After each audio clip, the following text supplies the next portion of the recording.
boa tarde a todas e todos. Estamos dando início ao segundo dia de encontro do evento online Palestina e Infância em Terra sob Ocupação, promovido pelo Laboratório de Estudos da História do Mundo Árabe e Islã, o LEMAI, da Universidade Federal do Pampa, a Unipampa. Eu sou o professor Edson Cruxem, do curso de História da Unipampa, e represento o LEMAI, laboratório que tem como principal foco de estudo a ocupação colonial sionista no território da Palestina contemporânea. Ontem nós tivemos o prazer de receber a professora Soraya Misley, que fez a fala de abertura desse evento. Para quem não teve a oportunidade de assistir a participação da professora Soraya, a fala ela pode ser acessada aqui no canal do YouTube do LEMAI. E hoje, dia 29 de novembro, Dia Internacional da Solidariedade com o Povo Palestino, damos continuidade a esse evento com a nossa segunda convidada, a professora doutora Ajam Sadiq Abi.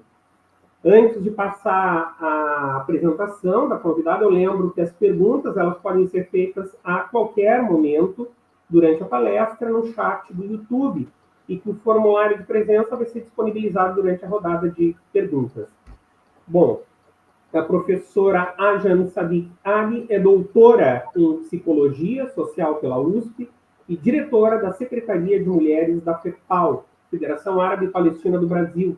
Tem como principais interesses de estudo a psicologia social, a psicologia política e decolonial.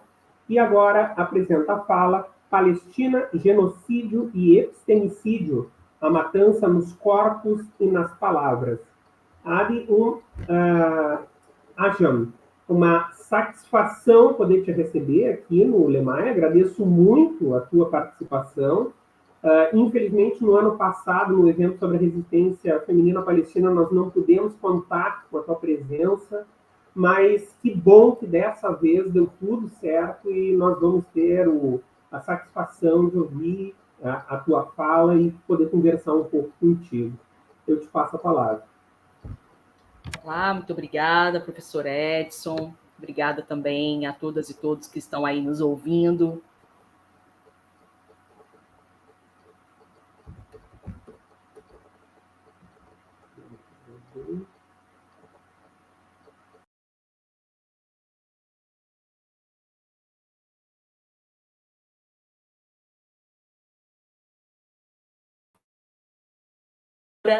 Em Psicologia pela USP de Ribeirão Preto e diretora também da Secretaria de Mulheres da FEPAL, que é a Federação Árabe Palestina do Brasil.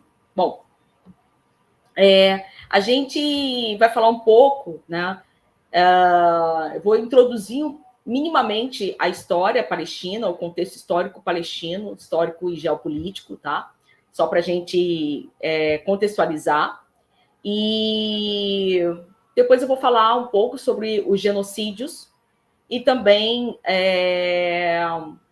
o genocídio também midiático, um genocídio narrativo, tá? Discursivo, que a mídia, a literatura, enfim, o próprio cinema acaba também construindo, né? E não contribuindo para a questão palestina, mas distorcendo toda a sua história, invisibilizando a história palestina, ocultando, deturpando, né? Então, eu vou falar um pouco sobre isso, é uma honra, né? Agradeço o convite do professor Edson Cruxem, à Unipampa e também ao LEMAI, porque falar sobre a Palestina é um dever e também é uma honra, né? É também um compromisso ético-político que eu, enquanto descendente de palestinos, trabalho e procuro me comprometer com essa narrativa contra-hegemônica e extremamente importante, principalmente nesse momento que a gente está passando por mais um massacre, por mais um genocídio palestino. Tá? Então, sejam bem-vindos e vamos começar a nossa fala. Pode colocar o primeiro slide, Maria, fazendo favor. Bom, então, o tema, né, da minha palestra, da nossa aula, é Palestina, genocídio e epistemicídio, a matança nos corpos e nas palavras. Né? Então, a gente tem um pouco a noção de que genocídio, né, é a matança de um determinado grupo étnico, uma matança populacional. Né? Então, é nesse sentido que corresponde a mortes físicas. Né? E epistemicídio, que é a morte da episteme, né? É a morte do conhecimento sobre a Palestina. Então, a gente tem algo no sentido concreto, físico, material, da morte de vidas, né? Mas também temos um epistemicídio que se refere à morte no âmbito da narrativa, do discurso, da ciência, da literatura, né? Que é uma morte simbólica, tá? Mas que também colabora, né? Reforça o nosso apagamento, o silenciamento do povo palestino, da sua história e da causa palestina também. Pode passar. Bom, então eu parto de um determinado momento histórico, né, para dizer que a questão palestina começou há exatamente 126 anos. Tá? Eu vou falar um pouquinho sobre isso com vocês. Então, não foi em maio de 1948, muito menos no último 7 de outubro. Tá? Então, só para a gente fazer uma contextualização de uma história um pouco mais antiga, não tão recente, não tão imediata, como a mídia sempre procura colocar. Né? Mas tudo que acontece na Palestina atualmente, no momento presente, tem relação com o que aconteceu em agosto de 1897, no ensejo do primeiro Congresso Sionista na Basileia, Suíça, que, entre outros territórios, Patagônia na Argentina, Uganda, Madagascar, na África, tá? Uma região também perto da Sibéria, chamada Sirobdzan, ali entre a Sibéria, próxima à Rússia, mas eles decidiram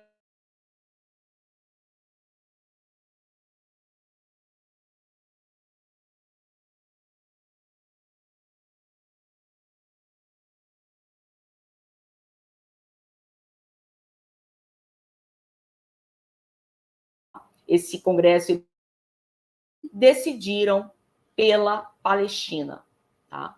Inclusive instrumentalizando o discurso bíblico de que é a terra prometida para os judeus, tá? E também com o argumento de uma terra sem povo para um povo sem terra. Tá? Então, a Palestina já tinha um povo milenarmente, né? Isso a própria cidade de Jericó nos comprova, né? Uma cidade milenar, arqueologicamente comprovada. Né? Se a gente for nos referir à Bíblia, Jesus era palestino, né? Nasceu em Belém. Então, nós temos vários fatos históricos e comprovadamente, né, cientificamente comprovados, de que a Palestina sempre existiu e também lá sempre existiu um povo palestino que coexistia com diferentes religiões. Então, a Palestina tinha muçulmanos, cristãos, judeus. Mas o problema começa quando um grupo de eurojudeus, né, resolvem adentrar, né, e estabelecer um Estado na Palestina, expulsando a população nativa. Então, o grande problema começa nesse momento, em maio de 1948, quando acontece a invasão da Palestina por parte dos eurojudeus, dos judeus que vinham da Europa, tá? E que professavam a religião judaica. Pode passar, Maria. Bom, sionismo, né? Eu vou trazer rapidamente, porque é uma fala rápida, mas eu vou pontuar alguns conceitos, né?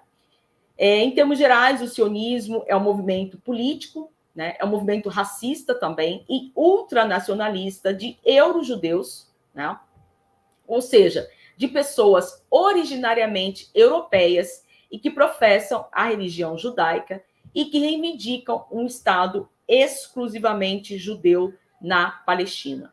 Ou seja, para o sionismo, para os sionistas, a Palestina não existe e eles não querem que a Palestina exista, ou que exista um Estado palestino.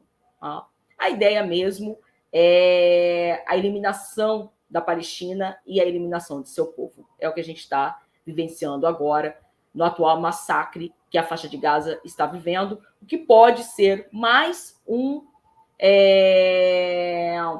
evento para expulsar os palestinos de suas terras e ocupá-las pelos israelenses. Né?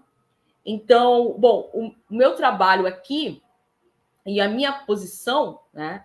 A minha posição é claramente anti-sionista, né? Eu sou totalmente contrária a esse movimento de ocupação militar da Palestina e esse movimento de colonização da Palestina, que eu vou estar falando um pouco sobre isso.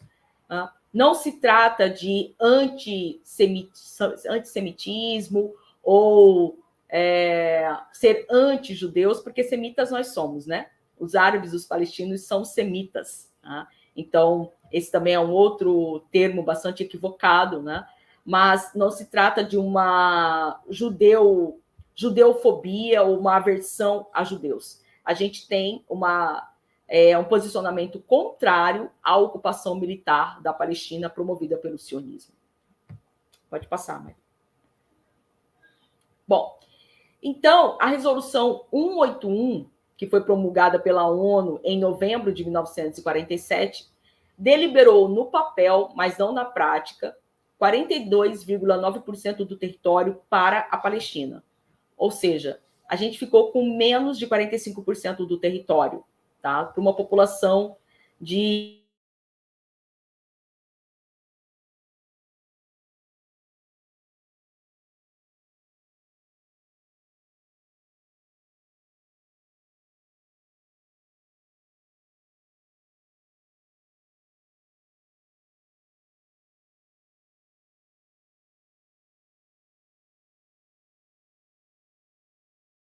sob responsabilidade internacional. Então, só nessa... a resolução 181 foi uma recomendação da partilha da Palestina. E nessa recomendação, a Palestina, os palestinos já perdiam mais da metade do seu território, tá? Nesse processo colonial. Pode passar. Bom, mas essa resolução, assim como nenhuma outra, a exemplo também da resolução 194, de direito de retorno dos refugiados palestinos expulsos, ela não é respeitada por Israel e seu objetivo é tomar todo o território da Palestina histórica, como vai nos mostrar o mapa a seguir, que alguns de vocês devem conhecer. Pode passar. Bom, isso aqui é só para a gente ter uma ideia, né? Esse mapa primeiro aqui, todo verde praticamente, é o mapa da Palestina histórica, no momento de 1946. Depois temos a partilha da ONU, né, que foi promulgada em novembro de 1947. Né? Depois, em 1967, nós temos a Guerra dos 6 Dias, que toma mais territórios. Então, a gente pode dizer que na partilha houve essa guerra da independência, né, como os israelenses colocam, que foi a nossa Nakba, né, a nossa catástrofe, tá? Mas não contentes com mais da metade do território, Israel, em 1967, promove mais uma guerra e ocupa mais terras palestinas, e ocupa mais território palestino. Então, os palestinos perdem mais territorialmente.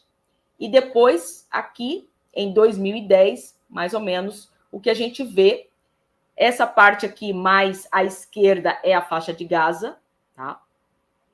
E a Palestina fica em bantustões, tá? Em pequenos territórios, às vezes não conectados um com o outro. Tem checkpoints, tem bloqueios, tem um muro, né? O Muro da Vergonha, com mais de 700 quilômetros também, que impede a comunicação entre as cidades e os vilarejos palestinos. Isso foi em 2010, mas agora, em 2023, nós perdemos mais ainda território. Tá? E por curiosidade também, todo o território da Palestina histórica, né, ele corresponde mais ou menos, só para a gente ter uma ideia, ao estado do Sergipe, aqui no Brasil, que é o menor estado brasileiro, né? Então, a Palestina é menor ainda que o Sergipe, mas agora talvez a gente tenha talvez 10% do que nos sobrou da Palestina histórica, né? Israel continua tomando cada vez mais território. Pode passar, Maria.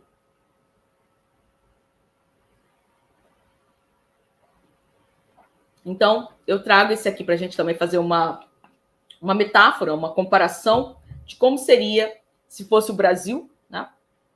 Então, o Brasil ali no primeiro mapa inteiro seria a Palestina histórica, depois Israel chega e toma uma parte do território, depois aumenta, né, a apropriação territorial e, nos dias de hoje, toma quase todo o território palestino, tomaria quase todo o território brasileiro, né? Então, eles colocam aqui, não está acontecendo aqui, mas está acontecendo agora, né? Todo esse processo de apropriação territorial. E aqui, na verdade, é um processo de colonização, né? Israel promove um processo de colonização que nós sofremos em 1500, né? Tivemos nossa independência em 1822, né? E a Palestina continua passando por esse processo de colonização, né? Junto com o Saara Ocidental, que também sofre o processo de colonização por Marrocos. Mas é quase o único, né? Ou os dois únicos territórios, pouquíssimos territórios, ainda sob uma colonização em pleno século XXI. Tá? Pode passar.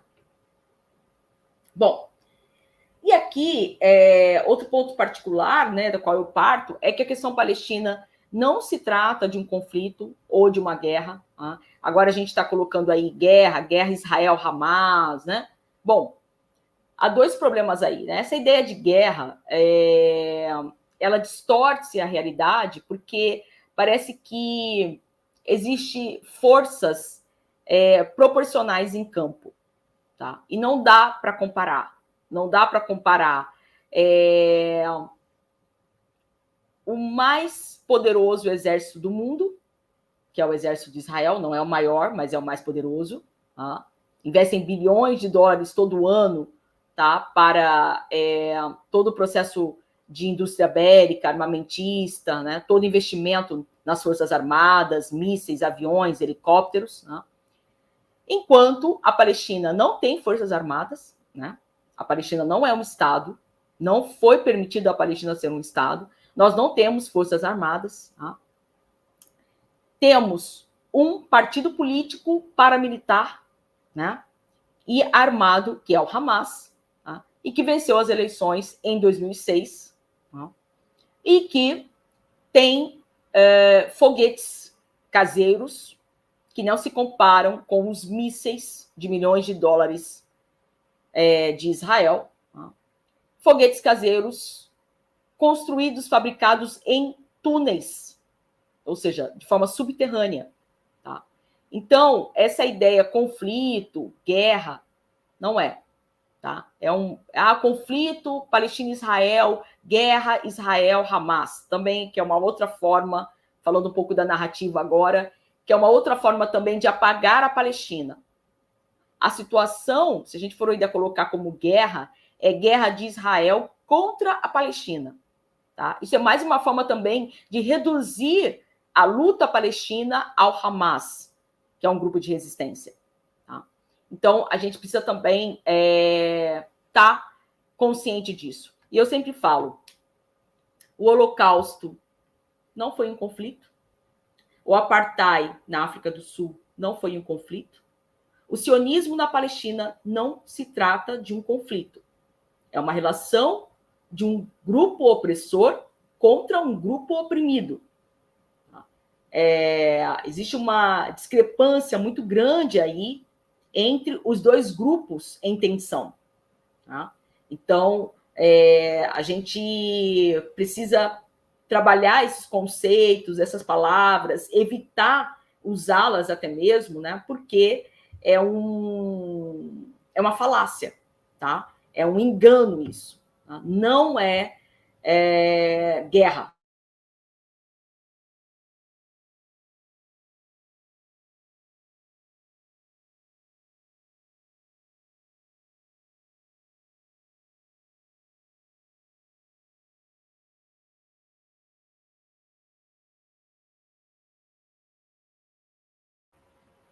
Pode passar, Maria. Bom, então aqui, né, trata-se de um regime de colonização, ocupação, apartheid e limpeza étnica. Tá? Então, eu já falei um pouco sobre essa comparação com o Holocausto, né?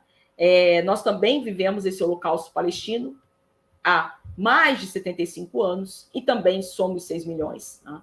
Também existem 6 milhões de palestinos vivendo como refugiados em condições de vida deploráveis, sem dignidade, sem trabalho, sem lar, tá?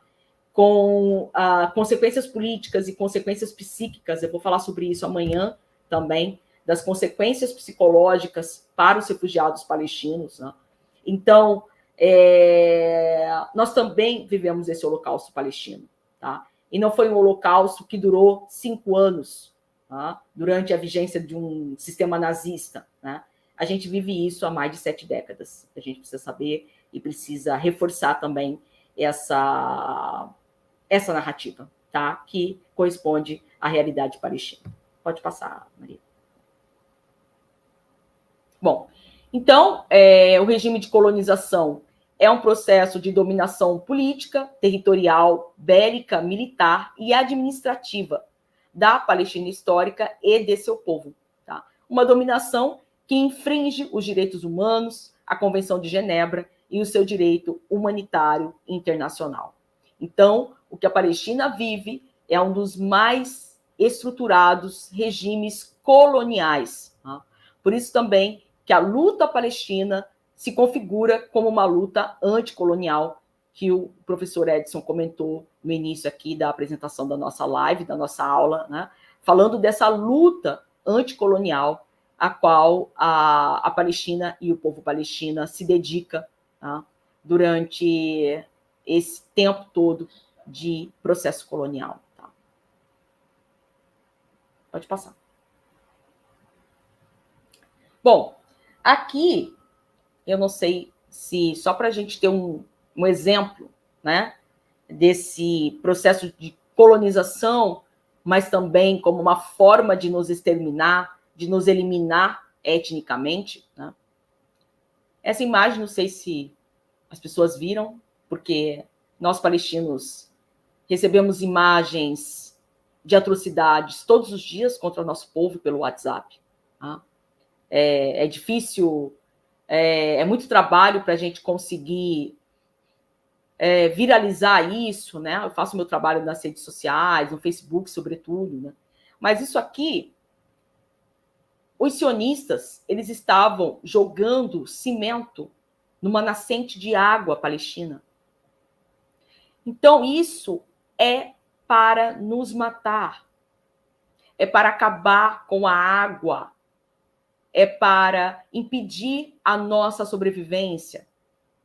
Como que você elimina a água de um território jogando cimento na nascente? Então, essa é uma forma de nos matar. De nos matar. E isso é feito, tá? Isso não foi na faixa de Gaza, onde tem o Hamas, né, que a mídia vai colocar como grupo terrorista. Tá? Isso foi na Cisjordânia, tá? Que é governada pelo Fatah, pela OLP, por Mahmoud Abbas. Tá? Então, a tentativa de nos matar, feita pelos sionistas, é cotidiana.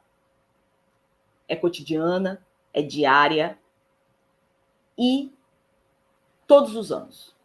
Eu falo disso todos os dias, porque a gente é massacrado e tentam nos exterminar todos os dias. Tá? jogando veneno nas nossas plantações, arrancando nossas oliveiras, nos tirando de nossas terras, jogando esgoto nas casas de palestinos para que eles saiam das suas casas, como aconteceu em maio de 2021 em Sheikh Jarrah, na Jerusalém Oriental. Então, isso é uma coisa que a mídia não mostra, mas que nós sabemos. Nós sabemos todas as violências e violações cometidas contra nós diariamente. Então, a gente faz esse trabalho de contra-hegemônico na mídia alternativa para mostrar todas essas violações contra nós e a impunidade que ainda se mantém em Israel, porque Israel não é punido por todos os crimes de lesa humanidade que comete. Ele precisa ser punido pelo Tribunal Penal Internacional, pelo TPI. Pode passar. Bom,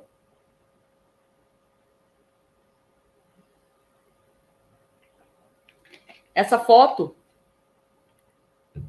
foi retirada quando o Brasil votou na OMS contra a ajuda médica e as vacinas para os palestinos.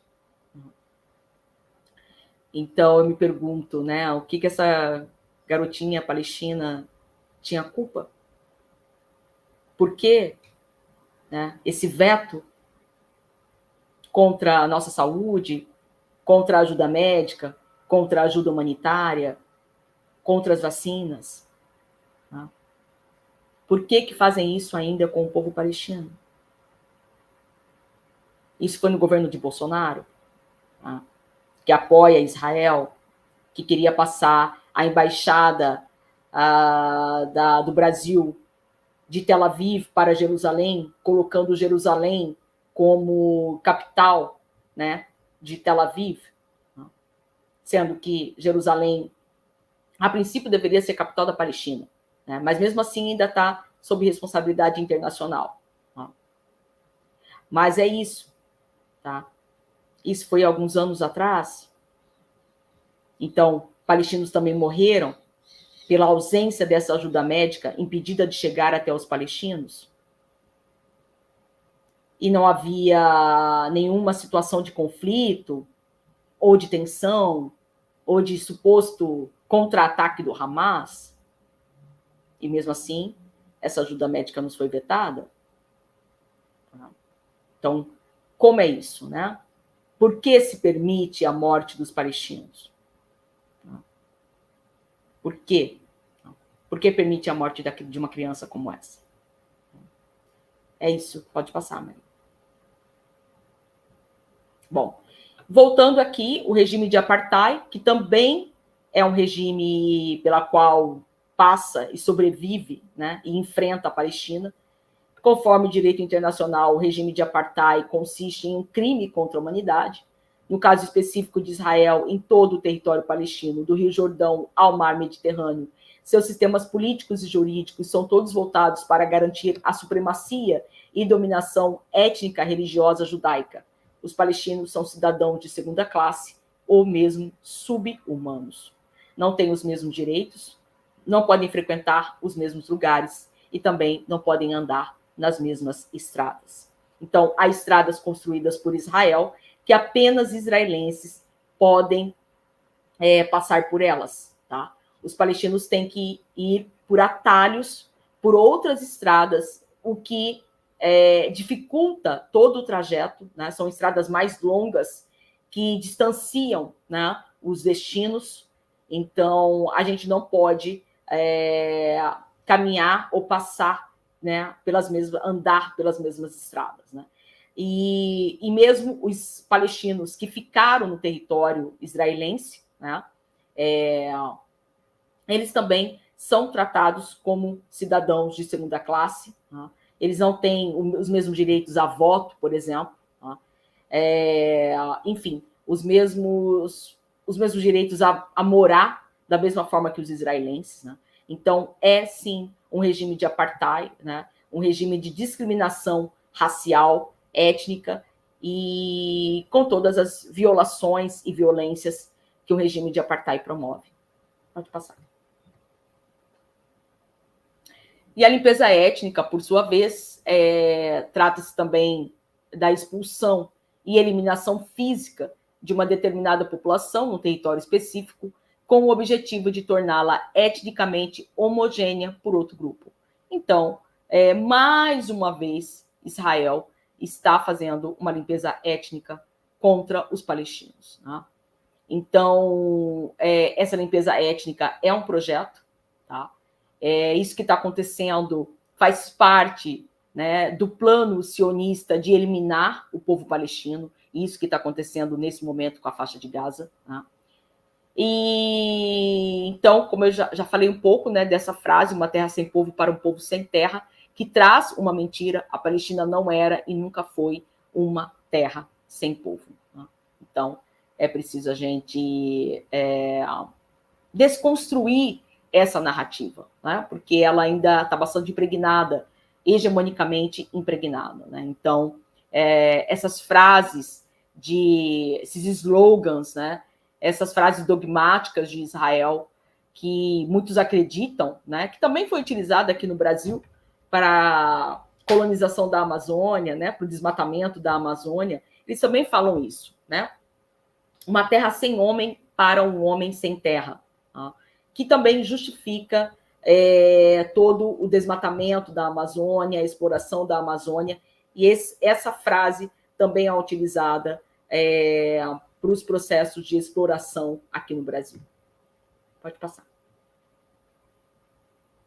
Bom, aqui eu vou falar um pouquinho dos massacres, né, no decorrer da história palestina, que os livros didáticos não falam, né? Há todo um silenciamento sobre isso. E é interessante, como eu vou falar um pouco também da questão da mídia, vou fazer uma digressão agora rápida, mas assim, também não é uma grande digressão, mas eu tenho observado no Facebook que você já deve talvez terem vivenciado isso, mas eu coloquei um mapa da Palestina histórica e o Facebook oculta a postagem dizendo que ela foi investigada por pesquisadores, né, por pessoas parciais, e dizendo que essa informação está equivocada. Tá? Então, olha as tentativas, né? Na verdade, não é uma tentativa, é o exercício de apagamento da Palestina promovida pelo Facebook. E outro dia, um colega também, conhecido, que eu conheci em uma das manifestações pró-Palestina em Campo Grande, ele falou: Jean, postei uma moeda palestina, e o Facebook, aí ele colocou os prints para mim, e o Facebook trouxe que eu estava trazendo uma informação errada e mentirosa. Tá? Então, olha como esse trabalho micropolítico do Facebook também para apagar a história palestina. Tá? Então, a gente vai trazendo e eles ocultam esse tipo de postagem. Tá? Bom, então, falando desses massacres, só para vocês terem uma ideia, em 9 de abril de 1948, ou seja, antes da autoproclamação do Estado de Israel, que foi em 15 de maio de 48, na aldeia palestina de Deir Yassin, os sionistas assassinaram cerca de 250 palestinos, incluindo homens, mulheres, crianças e idosos, todos, né? Com relatos de mutilações, estupros e sobreviventes sendo perversamente exibidos pelos bairros judeus antes de serem executados. O massacre continua sendo um dos mais brutais da história da ocupação. Tá? Então, assim, a brutalidade, a violência, tá? Porque eles já estavam planejando que em maio de 48 haveria a invasão, então eles já começaram as mortes dos pequenos vilarejos e povoados palestinos. Tá? Aconteceram outros no início do século XX, tá? Por volta de 1920, tá? Com os grupos terroristas, o Haganah, o Irgun, o Stern, tá? Haganah, o Haganah, inclusive o Haganah gerou as IDFs, né? As Forças de Defesa de Israel, que eram grupos que atacavam aldeias e povoados palestinos e matavam as pessoas. Matavam. Simplesmente. A limpeza étnica da Palestina não começou em maio de 1948. esses grupos terroristas, eles já executavam palestinos no início do século XX. Tá?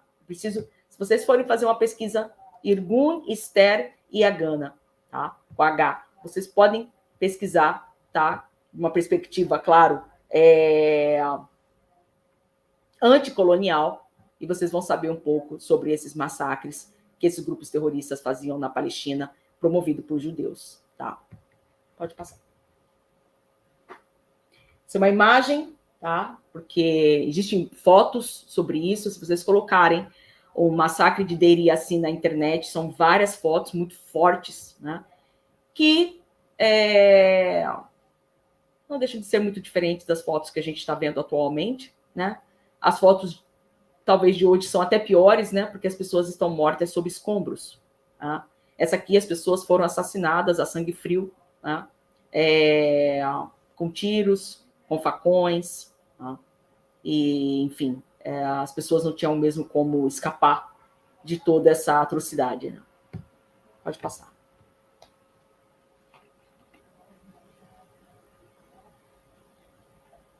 Então, em 15 de maio de 48, nós tivemos a Nakba, a catástrofe em árabe, né, com a divisão do território e a expulsão da população nativa. Então, a gente vive uma Nakba contínua, uma catástrofe contínua, e agora a gente revive, né, mais uma Nakba. Então, se em maio de 48, né, com a autoproclamação do Estado de Israel na Palestina, nós tivemos cerca de 13 mil palestinos mortos, nós agora, né, em 50 dias de massacre, tivemos mais de 15 mil palestinos mortos. Né? Então, a gente, além dessa Nakba contínua, a gente nomeia esse outro momento trágico da nossa história como a nossa segunda Nakba. Pode passar, Maria. Então, neste processo, em maio de 48, de genocídio, de limpeza étnica, o Estado ocupante ficou com as terras mais férteis, expulsou cerca de 750 mil palestinos, executou 70 massacres que mataram mais de 13 mil pessoas, ocupou 774 cidades e povoados, destruindo 531, com a intenção de não deixar vestígios arqueológicos de vida naqueles espaços. Claro, né? Eles tinham que fazer com que a frase "uma terra sem povo para um povo sem terra" tivesse alguma legitimidade, né? Então, destruíram tudo, mataram tudo que encontrassem pela frente e destruíram também tudo de construção material que havia naqueles momentos, para dizer que não haviam pessoas, nem vidas, nem cultura, nem arquitetura naqueles espaços, né? Então, foi um extermínio, tá? Como aqui no Brasil, né? O extermínio dos povos indígenas, dos povos nativos, dos povos originários, tá? É importante a gente fazer esses links e não esquecer que aqui também a gente passa por um processo de extermínio do povo negro, do povo indígena, né? Dos povos da periferia brasileira, e alguns processos de opressão e de genocídio são parecidos, né? As armas são as mesmas, né? O Brasil importa armas de Israel, né? Israel vende tecnologia militar, armamento, treinamento militar aqui para o Brasil, e a gente sabe onde isso vai desembocar. Vai desembocar nos povos indígenas, nos povos quilombola, nos povos negros, nos povos da periferia. Então, porque às vezes a gente pensa que a Palestina é uma realidade distante da nossa, mas ela está bem pertinho da gente. Tá? As armas que matam lá também matam aqui. Isso é preciso também a gente lembrar. Tá? Pode passar, né?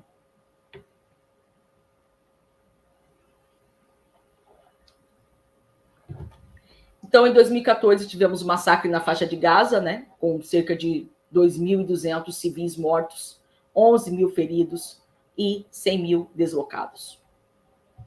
E em maio de 2021, a Palestina sofreu e resistiu a mais um massacre, a mais um capítulo da Nakba, que foi a tentativa e ameaça de expulsão de 550 dos 2.800 palestinos de suas casas no bairro palestino de Sheikh Jarrah, na Jerusalém Oriental.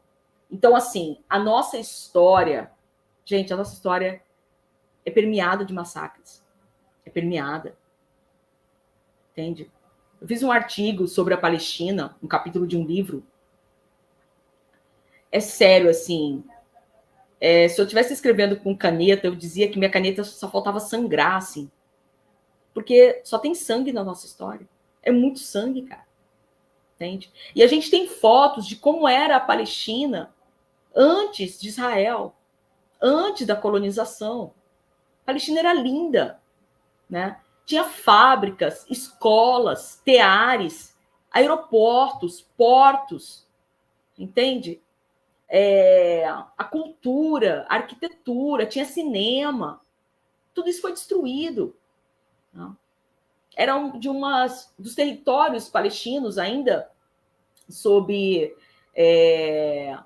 a dominação, né, o domínio do Império Turco-Otomano, um dos territórios mais desenvolvidos do Oriente Médio. Tá? Palestinos iam para os territórios que agora é Jordânia, Líbano, Iraque, enfim, dar aulas.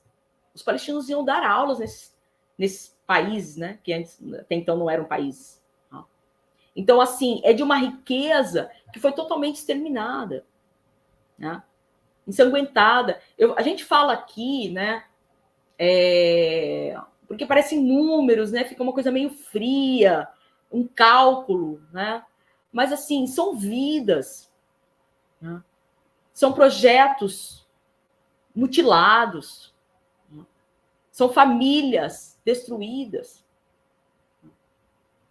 Assim, às vezes, quando em alguns eventos eu peço 1 minuto de silêncio, a gente pede 1 minuto de silêncio para uma morte. Se a gente for fazer 1 minuto de silêncio para cada morte palestina, a gente ficaria... São 15 mil. Eu fiz um cálculo uma vez, daria 10 horas, 10 dias fazendo silêncio. Para dedicar 1 minuto de silêncio para cada assassinato, para cada palestino assassinado. Então, assim, é urgente a gente se sensibilizar. Porque a mídia, ela promove toda uma sensibilização dos israelenses, que estão muito bem, obrigada, tá? Nem se compara, tá? Tirando a morte dos 1.400, mas as nossas mortes, o nosso número de mortes foi 10 vezes mais. E agora a gente já está sabendo também que os 1.400 israelenses que morreram em 7 de outubro, muitos deles foram mortos pelos próprios helicópteros israelenses. Né? Quando eles viram a situação acontecer, helicópteros foram lá e eles começaram a atirar indiscriminadamente. Não estavam conseguindo diferenciar palestinos, né, combatentes do Hamas, de israelenses. E muitos deles foram mortos pelo próprio Israel. Tá? Então, assim, pelo menos 400 foram mortos pelos próprios helicópteros sionistas. Então, a gente precisa se humanizar, tá? Diante desse massacre que está acontecendo. Eu queria ver se fossem 15 mil israelenses mortos. Como que o mundo estaria? Né? Mas a gente está aqui promovendo também esse processo de sensibilização. Né? Não são números. São vidas, são famílias.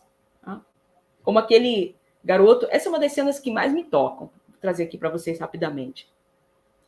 Um vídeo de um garoto que estava desesperado. A família toda dele foi assassinada. Toda. E ele estava reconhecendo os corpos. Os corpos do pai. Parece que ele reconhece o corpo do pai. E ele fala, Habib, Habib, Habib, que significa amor, né? Meu amor, meu amado. Né? Eu fico falando para onde vai toda essa dor desse garoto? Para onde vai? Ou o ódio, ou a vingança, sentimento de vingança. A gente só de olhar fica morrendo de ódio. Né? Fica totalmente mexido só de ver a cena. Imagina quem vivencia. Né? Esse garoto vai ser órfão. O que ele vai viver? Qual a expectativa de vida dele? Né? vai para uma outra família, se conseguir um processo de adoção.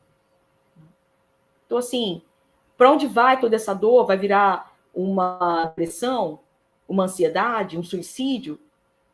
Ou pode virar um combatente do Hamas? Porque as pessoas vão lutar pelo direito à vida, pelo direito a uma dignidade, pelo direito à liberdade. Então, eu acho que a gente precisa de empatia e se colocar no lugar dos palestinos imediatamente, isso é urgente. Pode passar, Maria. Bom, aqui a gente ficou bem pequeno aqui, tá? Mas eu vou falar de alguns massacres aqui, tá? Mas como o massacre de Deir Yassin, que eu comentei, tá? Que foi em abril de 48, que tivemos 254 pessoas, tá? O massacre de Tântura, que foi em maio de 1948, que tivemos cerca de 230 pessoas mortas. Tá? O massacre de Lydia e Ramla, que foram cerca de 500 pessoas mortas. Tá? Lydia e Ramla é onde está agora o aeroporto de Tel Aviv. Tá? Bom, então, assim, esses massacres que aconteceram, eu não trouxe todos, tá? Assim. Mas a gente fala, mas pode se configurar um massacre? Sim. Se um ocupante chega num determinado num quilombola, por exemplo, né, numa comunidade quilombola, e mata 250 quilombolas, é um massacre. Né? Não precisa chegar à casa dos milhares para ser considerado um massacre. Não. Então, isso vocês não conhecem. Provavelmente, todos esses massacres ao longo da história palestina é desconhecido do senso comum, é desconhecido do público geral. Por isso que eu falo que isso também se trata do nosso epistemicídio, porque além de toda a nossa morte, há um silêncio sobre a nossa morte. Então, eu não sei o que é pior, a morte em si ou o silêncio, né? Ou ainda a apologia, né? Porque ainda tem pessoas que falam, que Israel, outro dia eu vi um comentário no Facebook, que Israel mate todos. Então, assim, um discurso mesmo de apologia ao genocídio palestino, né? Que a gente também tem que enfrentar no sentido da narrativa. Pode passar. E agora, né, para fechar, né, chave de ouro, mais este episódio do genocídio israelense na Palestina, com mais de 15 mil pessoas assassinadas, cerca de 6.150 crianças, mais de 4.500 mulheres, além de 30 mil pessoas feridas, mutiladas, né, dilaceradas. 15 hospitais bombardeados, 73 mesquitas bombardeadas e mais de 1,5 milhão de pessoas expulsas de suas casas. Ou seja, mais uma expulsão, mais um êxodo palestino. Para onde essas pessoas vão? Nós já somos 6 milhões de refugiados. Agora, ao menos, temos 7,5 milhões, né, de mais refugiados palestinos no mundo. Por enquanto na Palestina, logo, logo no mundo, porque eles vão se distribuir. Perder sua terra, perder sua identidade, perder sua casa, né, perder sua pátria. E também é curioso, né, porque os meus pais são palestinos, meu pai e minha mãe. Né? E eu não sabia, olha só. Mas, sabe, outro dia eu falei com a minha mãe, faz um tempinho, mas ela comentou comigo que ela não tem a carteira de identidade palestina. Ou seja, a minha mãe não existe mais enquanto palestina. Porque a condição de Israel para manter a sua carteira de identidade é retornar para a Palestina a cada 6 meses para essa carteira de identidade ser renovada. Então, a minha mãe, ela não existe mais enquanto palestina. Ela foi naturalizada brasileira, né? e estatisticamente ela não existe mais para a Palestina. Então isso é mais uma forma de apagar os palestinos que nasceram na Palestina. Então, esses 7 milhões de refugiados provavelmente vão perder também seu RG, sua carteira de identidade. E isso é uma forma de nos fazer os palestinos sumirem do mapa, sumirem das estatísticas, né? Sumirem da geografia, dos números populacionais. Só fica do lado de cá. Mas na Palestina eles deixam de existir. Pode passar, Maria.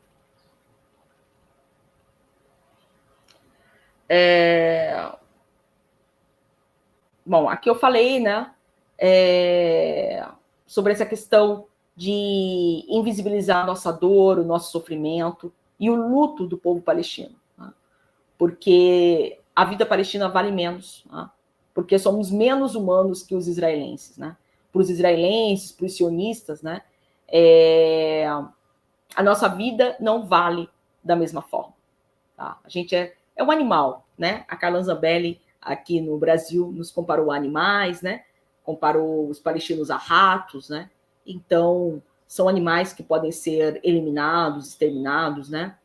Com todo respeito também à morte dos animais, né?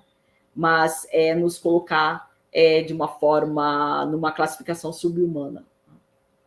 Pode passar. Então, aqui o Glauber Rocha, Glauber Braga, né, desculpa, ele trouxe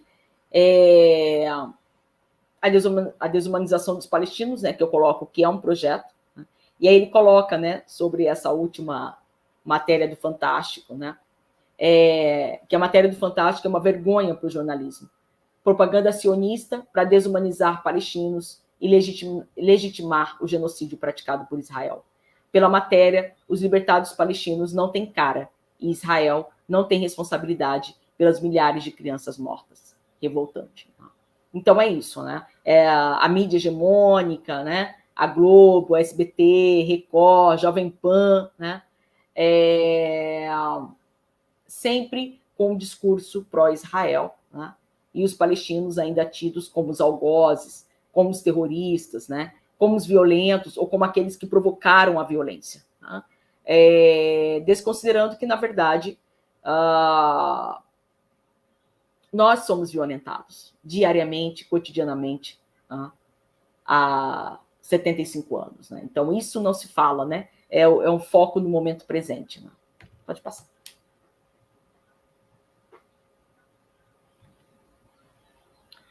E aqui a linguagem, né, da desumanização também, que é interessante, como a mídia geralmente traz, né? Então, para Israel são crianças, para os palestinos são pessoas menores de 18 anos, né? Então, enquanto para Israel são civis, para os palestinos são danos colaterais da guerra, né? Olha só como que as pessoas mortas são danos colaterais, né? É uma consequência quase que natural da guerra. Enquanto para Israel são mulheres e crianças, para os palestinos são escudos humanos, né? Ou seja, como se os palestinos usassem mulheres e crianças como escudos humanos. Para Israel são reféns, para os palestinos são presos. Né? Para Israel são pessoas assassinadas, para os palestinos são pessoas mortas. Né? E enquanto para Israel são ataques, o que nós fazemos, né, são explosões. Então, tem todo um discurso, né, que promove também a nossa desumanização, a nossa inferiorização enquanto pessoas, e também um discurso que legitima a narrativa orientalista, né, dos palestinos, dos árabes, dos muçulmanos, enquanto bárbaros, enquanto cruéis, pessoas não afeitas à civilização, porque Israel é a suposta única democracia do Oriente Médio. Tá? Então, a gente tem uma guerra da narrativa também, que a gente faz o possível para combater frequentemente, a miúde, né? Com muito trabalho, tá? Porque essa linguagem também nos ajuda a matar. Tá? Pode passar. Aí aqui, não sei se vocês conhecem, né, mas tem o livro Ideologia e Propaganda na Educação, a Palestina nos Livros Didáticos Israelenses, que é uma pesquisa realizada pela Nurit Peled Elianan. Ela é uma professora de linguagem da educação lá de Israel. Ela é uma israelense anti-sionista. Tá? E é interessante a história da Nurit, né? Porque o pai dela era um general de guerra, o irmão também, né? Que inclusive também é um israelense anti-sionista, que fez um livro chamado Filho do General, né? E a Nurit teve a filha morta por um atentado. Tá? E ela quis entender por que isso acontece, né? O que leva um palestino a cometer um atentado, né? O que leva um palestino a se transformar num homem-bomba, numa mulher-bomba. Tem uma causa para isso, tem uma explicação. Né? E aí, nos livros didáticos que ela analisa, ela percebe que aquilo que o Braga comentou, né? O Glauber Braga comentou, os palestinos aparecem sem cara, ela também detecta isso nos livros. Tá? Os palestinos, eles não aparecem em fotos, por exemplo. Eles aparecem em desenhos. Então, é uma forma de desumanizar. Né? Não aparece em carne e osso. Tá? Os livros de geografia não apresentam o território palestino. Tá? Entre vários tipos de apagamento. Tá? E um discurso também de que os palestinos são os invasores, os palestinos são os inimigos, e eles precisam ser eliminados antes que nos eliminem. Porque há uma ideologia de que os palestinos promoverão o segundo holocausto dos judeus. Tá? Então, é trabalhado também o terror, né? O medo, porque esse medo, esse inimigo em comum, também gera uma coesão identitária. Tá? E isso faz com que todo esse trabalho de consciência, de formação, de manipulação da consciência, né? De formação da consciência, ou uma desformação, né? Comece desde a infância, desde a educação infantil, né? E vai até o ensino médio, que nós chamamos aqui como ensino médio, e depois do ensino médio, finalizado o estudo fundamental, né? O estudo que as pessoas têm que ter o mínimo, né? Digamos assim, os jovens, né? Eles vão para as IDFs, né? Eles vão para as Forças de Defesa de Israel. Homens e mulheres, a partir dos seus 18 anos, geralmente de 2 a 3 anos, que eles têm que cumprir, né, a sua reserva nas Forças Armadas. Né? E antes disso também, eles fazem visitas, né, a antigos, né, a memoriais de campos de concentração nazistas, né, como Auschwitz, né, que vai fazer todo um trabalho psíquico, né, para que eles temam, né, um segundo holocausto. Né, e toda essa construção, toda essa rede discursiva, que é um pouco que Foucault fala também, né, mas da escola, das Forças Armadas, da igreja, da família, da mídia, né, dos museus, né, que vão formar essa ideia do palestino como grande inimigo que precisa ser combatido. Então, os soldados, as soldadas, não terão compaixão em matar, eliminar os palestinos, porque eles foram conduzidos a pensar que são inimigos e precisam ser eliminados. Tá? Pode passar.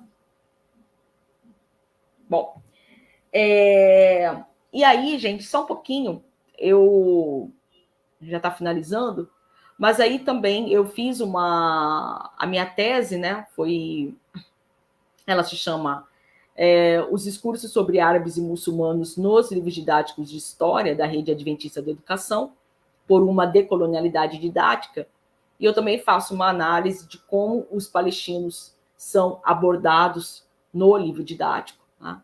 Uma abordagem bastante problemática, né? Até passando uma ideia harmoniosa. Né? E só um exemplo, rapidamente. Por exemplo, enquanto o livro dedica 4 páginas para falar do Holocausto, e fala de vários outros genocídios que aconteceram ao longo da nossa história, né? O genocídio armênio, o genocídio cambojano, né, de Camboja, enfim, eles não comentam do genocídio palestino. E não há nenhuma referência à Nakba, à nossa catástrofe. Tá? É o discurso, é a narrativa do vencedor, é a narrativa do colonizador que prepondera no livro didático. Então, logo eu adaptei, fiz um artigo sobre esses resultados, né, esse trecho específico da minha tese, e submeti ano passado, e agora recebi o aceite para publicação, logo vai estar disponível, depois eu disponibilizo aí para vocês, e vai estar numa revista de psicologia política, tá? Mas só para vocês verem ali como,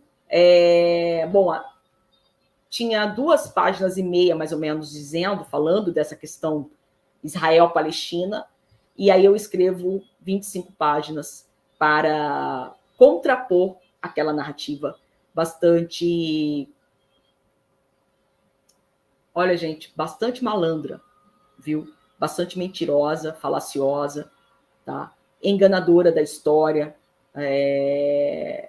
que mente a história, tá? Que mente os fatos, tá bom?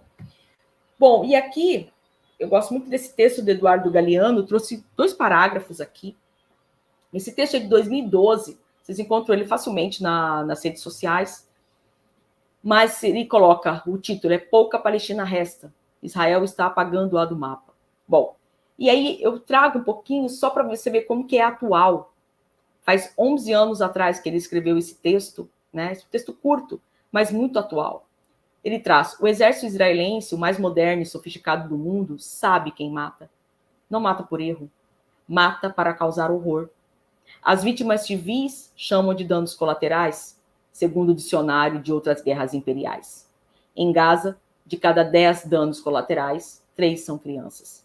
E somam-se aos milhares os mutilados, vítimas da tecnologia de despedaçamento humano que a indústria militar está ensaiando exitosamente nesta operação de limpeza étnica. Porque é um ensaio, né? Na verdade, a indústria militar, a indústria bélica faz experimentos na faixa de Gaza para testar as suas armas, que depois serão vendidas para o exterior, para o mundo. Tá?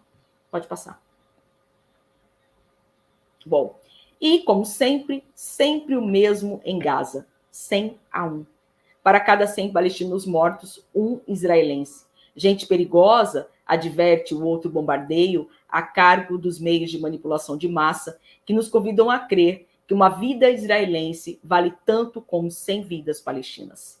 E esses meios também nos convidam a crer que são humanitárias as 200 bombas atômicas de Israel, ou que uma potência nuclear chamada Irã foi a que aniquilou Hiroshima e Nagasaki. Então, assim, toda uma deturpação, né? Essa sempre é a ideia do bonzinho, né? Dos Estados Unidos bonzinho, né? Dos países imperialistas levando a civilização, né? Para os países orientais, né? Levando a civilização para o Iraque, né? Para os países do Oriente Médio, né? Porque nós somos os incivilizados, né?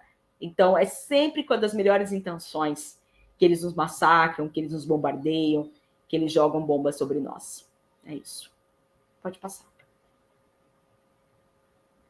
Bom, então, já fechando, gente, a questão palestina trata-se de uma causa internacional, tá? Então, neste sentido, se solidarizar com a Palestina é uma responsabilidade de todos, individual e coletiva. É uma questão de humanidade e de solidariedade internacional, com a finalidade de uma pressão mundial para que Israel respeite as leis internacionais e cumpra todas as resoluções da ONU por ele desrespeitadas e que seja punido pelo TPI por seus crimes. O opressor não pode ficar impune, tá? Pode passar. E o oprimido merece nossa solidariedade, nosso apoio, ou ao menos nossa compaixão. Mas se não puder nada disso, fique em silêncio. Já ajuda a gente, tá? Porque a gente já está na guerra narrativa. Se você não conhece, tá? Então, nos poupe da violência simbólica, da violência da narrativa, da violência ao nos chamar de terroristas. Tá?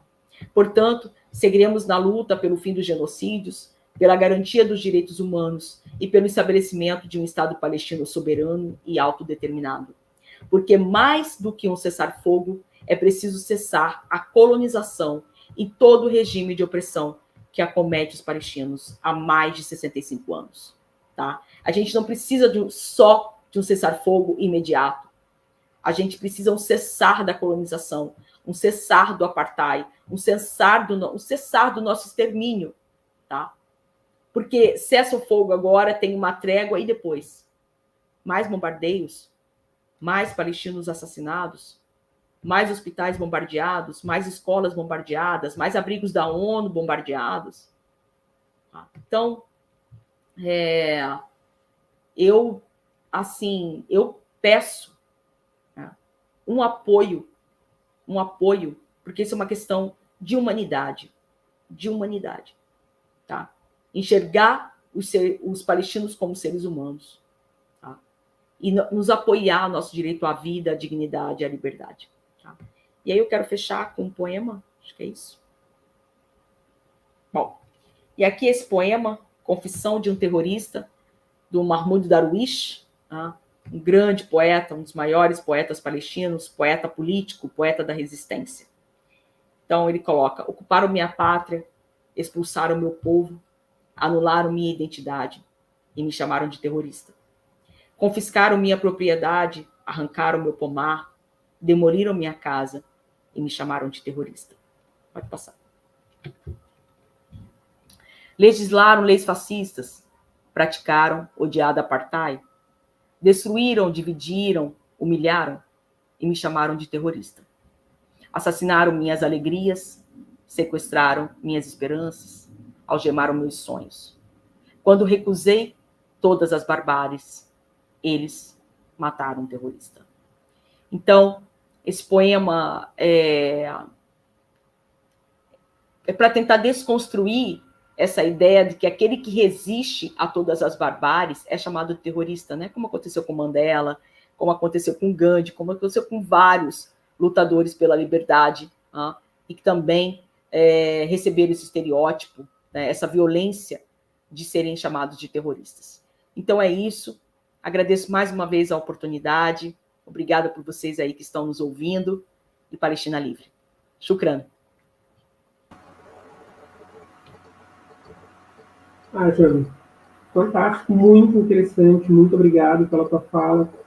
Sempre muito impactante, né, quando se realiza uma cronologia, na verdade, um contexto de toda essa situação que pode ser datada de uma forma mais imediata a partir da Nakba, cerca de 75 anos, mas que efetivamente se estende há mais tempo, né? Então, sim, mais de um século inicia esse processo de ocupação, processo de colonialismo amplamente apoiado pelas potências ocidentais, amplamente silenciado, amplamente esquecido. Né? Antes de nós iniciarmos aqui a conexão com o YouTube, nós estávamos conversando que somente agora, recentemente, justamente a internet possibilitou que existisse algum tipo de contorno, digamos assim, dessa mídia hegemônica, dessa mídia corporativa, né, que acaba passando um enlatado, né, uma perspectiva totalmente descontextualizada. Ontem ainda a gente estava conversando com a Soraya, que a mídia apresenta como se o conflito tivesse começado dia 7. Né? Então, a situação toda, o desenvolver todo que nós estamos passando agora, começa dia 7, a partir de uma agressão deliberada, sem sentido, sem motivo nenhum, né, por parte do Hamas. né, colocando a partir de outra perspectiva, né, essa sequência, esse histórico de agressões e de massacres, né, em relação à população palestina, tudo se modifica. Além, obviamente, do que tu abordou, que silenciar, esquecer, invisibilizar, deixar invisível essa população também é uma forma de matar, né? Uma forma de matar ou de possibilitar que essas pessoas sejam mortas sem que ninguém se dê conta do que está acontecendo ou simplesmente, na verdade, ignore. Não considere isso como uma forma relevante, algum tipo de situação relevante, porque o que as mídias corporativas têm apresentado, basicamente, é que os palestinos eles são os maiores responsáveis por estarem sendo assassinados. Isso. Né? Então, a responsabilidade de tudo que está acontecendo, não. O que nós temos aqui é uma situação de autodefesa por parte de um Estado democrático que está buscando defender a sua população, que legitima todo e qualquer tipo de ato de brutalidade, por maior que seja, né? E de mais a mais eles pediram por isso, então agora suportem a situação de genocídio, né, que a população de Gaza está passando, que é um absurdo completo. E o nosso, o nosso legítimo direito à defesa, né? Quem é ocupado, quem é dominado e colonizado tem o seu direito, né? Não é só Israel que tem direito à defesa. Nós também temos direito à defesa, à autodefesa. Isso, se não me engano, é a resolução 3742 da ONU. Né? Então, a gente tem esse direito. E quem define também como nós vamos nos defender é o próprio povo atacado. Né? E a luta armada também é uma possibilidade de defesa. Tá? Porque, só um adendo rapidinho, mas assim, os palestinos já tentaram várias vezes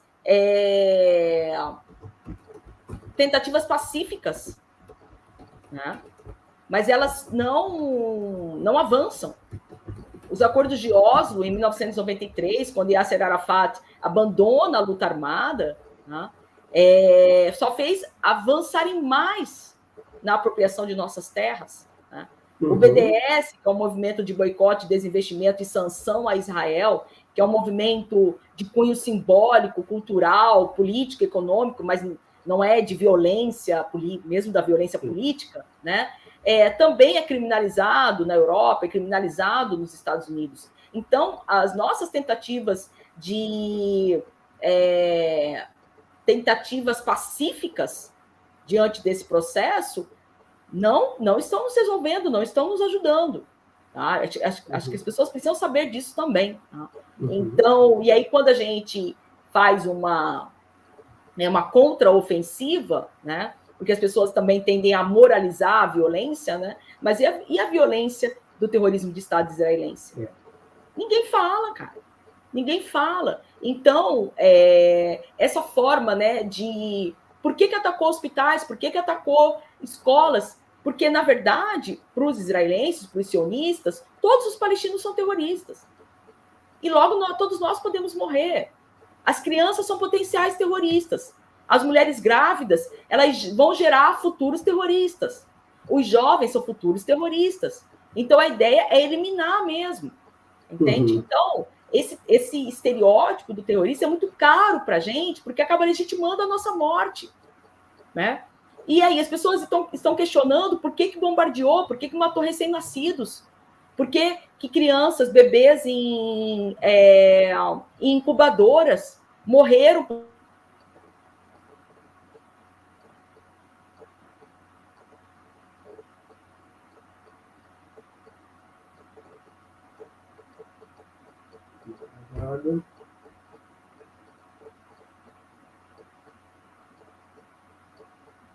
Norte-americanos, a comoção do mundo seria muito diferente, né? Porque parece que alguns povos podem morrer e o mundo não vai sentir falta, negros, indígenas, mulheres, enfim, né? Esses povos podem morrer e o mundo não vai se comover, tá? Não vai atrapalhar, o mundo vai seguir tranquilamente. Mas é isso. Vocês têm pergunta? Não, Vamos passar agora para... Tem algumas perguntas vindas do público, tá? Só retomando o que tu falou, é interessante justamente a forma que a mídia ela se apressa constantemente em não apenas utilizar o termo, mas deixar muito marcado, né, a diferença entre a guerra entre um Estado legítimo e um grupo terrorista, por definição, sem qualquer tipo de explicação do que é o Contextualização. Hamas e por que também dessa reação, desse direito de defesa. Em nenhum momento existe, não Aborda. aventa minimamente a questão de uma política terrorista de Estado. Né? Então, um Estado pautado pela necropolítica. Né? Então, o terrorismo de Estado não aparece nunca, em nenhum momento. Um terrorismo de Estado que dura pelo menos 75 anos, né? Que conduz, Sim. obviamente, a formas de resistência através da reação. Mas, Sim, enfim. exato. Vamos ver que pergunta nós temos aí, Mabê. Ó, professora, você mencionou a questão das vacinas. Pode falar um pouco como foi a questão da Covid na Palestina? Sim. Bom, a questão da Covid também foi trágico. Foi bastante trágico, foi mais um episódio, né, para corroborar a matança dos palestinos. Bom, brevemente, o que a gente soube, né, a Convenção de Genebra determina que o ocupante, né, o Estado ocupante, ele tem que manter minimamente as condições de vida da população ocupada, minimamente, tá? Energia, saúde, água, alimentação. Tá? Então, é mais uma resolução dessas convenções de direitos humanos que Israel desrespeita. Né? Também, enfim, não executa. Tá? E vou fechar com uma questão bem drástica, mas, sim, os palestinos, alguns grupos palestinos, as pessoas receberam suas vacinas, mas com muito atraso. Tá? As vacinas demoraram para chegar no território palestino, porque também estavam permeadas pelo bloqueio de Israel. Tá? Então, mesmo que outros países quisessem mandar as vacinas, Israel bloqueava, dava um jeito de atrasar. Então, por conta desse atraso, por conta desse adiamento, né, sempre adiado, sempre atrasando, muitos palestinos acabaram morrendo por Covid. E, além disso, Israel deixou vacinas perderem a validade e não entregaram para os palestinos. Tá? Então, a questão do Covid foi mais um episódio de genocídio também, né? Por conta de todo esse processo que dificultou a chegada das vacinas para os palestinos. E com o detalhe, né, de que Israel foi um dos primeiros países, né, a promover a vacinação de boa parte de sua população. Tá? Eles trabalharam bastante nisso, mas para os palestinos, enquanto população ocupada, ficou à deriva, demorou para chegar. Chegou, mas à custa de morte de muitos palestinos também. Mabê, nós temos mais alguma questão? Temos. Jaqueline Vieira, excelente fala, parabéns. Gostaria de saber da professora como ela enxerga a relação ocidente-cristão sair em defesa do Estado de Israel, sendo que as relações entre cristianismo e judaísmo já foram muito estreitas. Como se estabelece esse projeto político de demonização dos palestinos? Uhum. Bom, Jaqueline, aqui no Brasil já existe o projeto de sionismo cristão, né? Não só no Brasil, no mundo todo, né? Mas a gente encontra já alguns vídeos do YouTube falando desse sionismo cristão. Tá? Mas o que acontece, tá? Em termos gerais também vou trazer, existem algumas correntes né, evangélicas, especificamente algumas correntes neopentecostais. E essas correntes religiosas, bom, eles se apropriam, né? Você vê que tem a bandeira de Israel em algumas igrejas, né? Alguns pastores utilizam o quipá, né? Utiliza aquele candelabro, enfim, símbolos, né, judaicos, né, da religião judaica, né? E símbolos também da bandeira de Israel. Há uma comunhão, né? Mas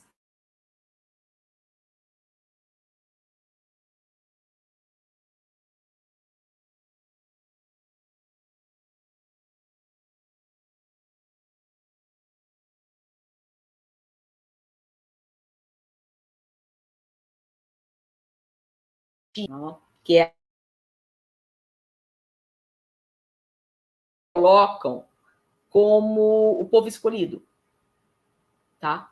Eles incorporam também essa mesma ideia bíblica do povo escolhido. Eles também se identificam com isso. E também se autodenominam o povo escolhido, tá? Agora, o que o Sandro vai trazer, que é bastante interessante, tá? Claro que isso é complexo, tá? Mas eles acreditam que quando Israel tomar toda a Palestina, virá o Armagedon, virá o fim dos tempos. Tá? E quando vier o Armagedon, quando se dar o Armagedon, Jesus retornará à Terra. Eles acreditam piamente nisso. É uma crença. Tá?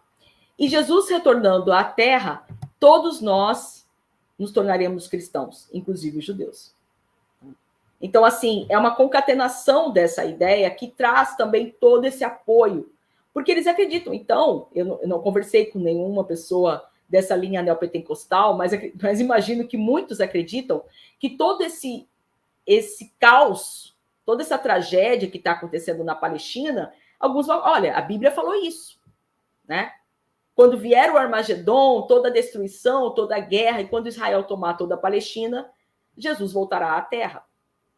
Então, eles acreditam, né, a partir de um discurso bíblico e não a partir de um discurso histórico, de uma questão política, territorial, econômica, né? Mas que isso é uma profecia religiosa, é uma profecia divina, e que quando Israel tomar toda a Palestina, Jesus retornará à Terra.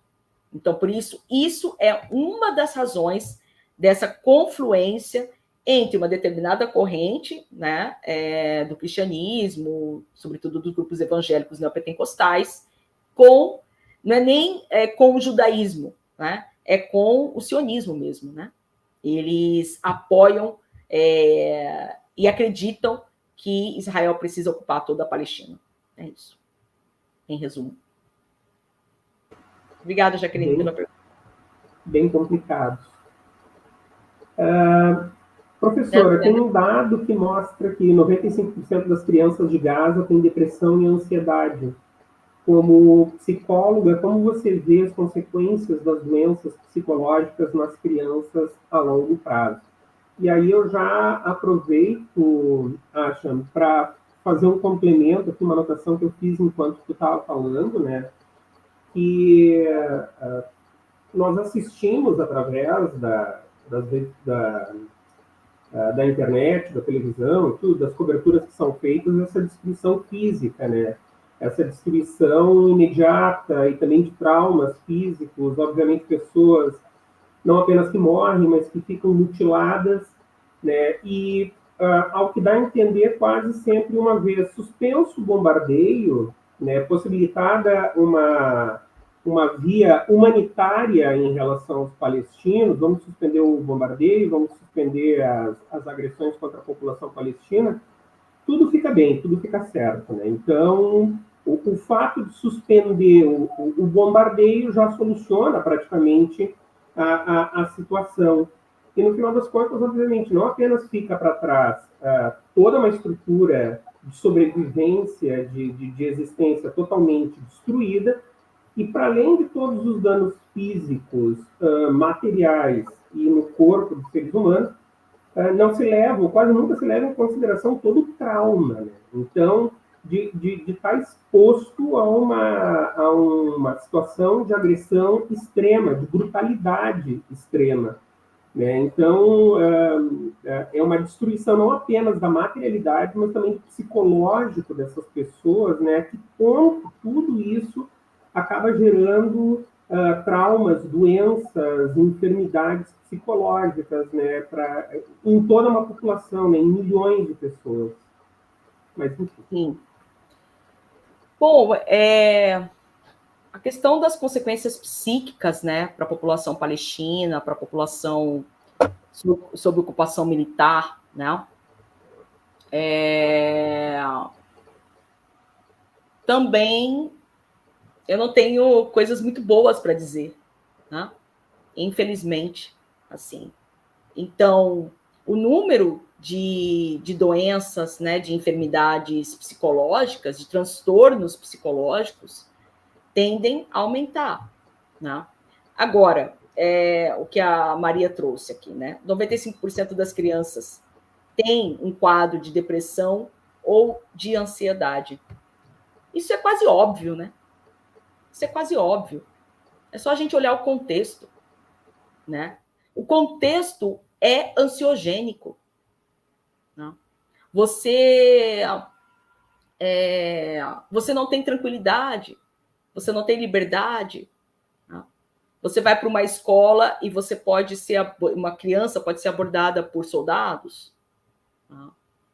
Então, você está sempre num estado de tensão. Né? E também, esse processo depressivo, né? Porque fica muito claro as poucas perspectivas.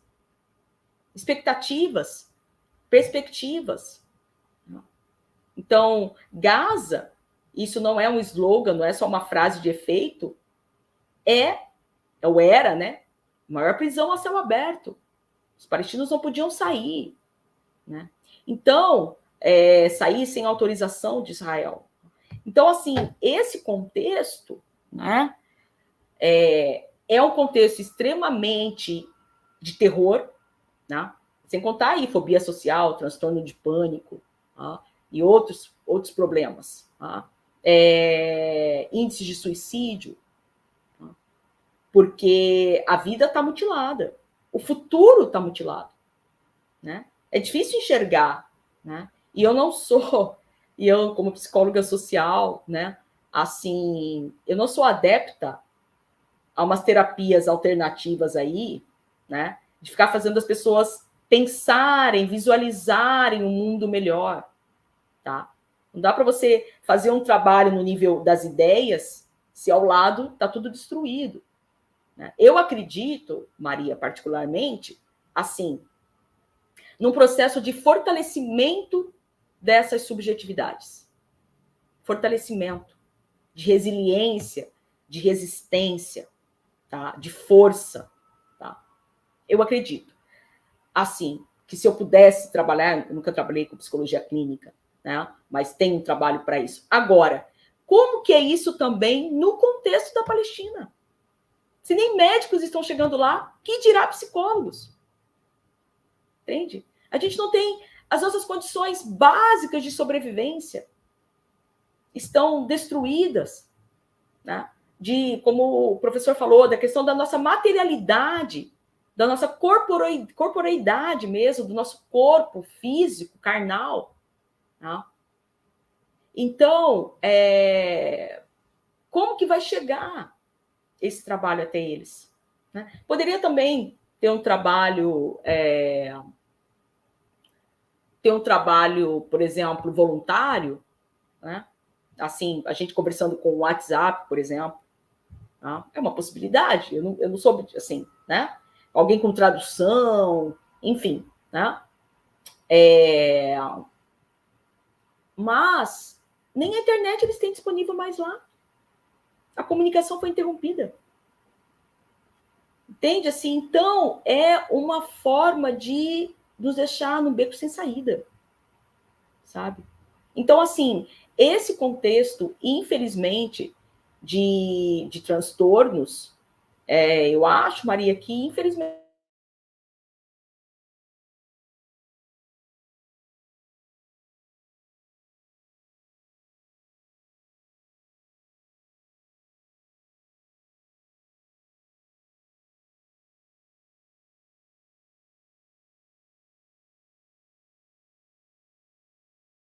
violentado, né? Porque é um processo de violência, é um psiquismo violentado. Né?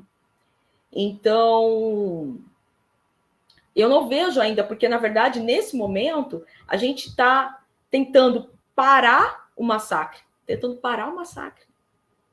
para depois a gente fazer uma questão dos cuidados materiais, reconstruir as casas, reconstruir os hospitais, cuidar desses corpos.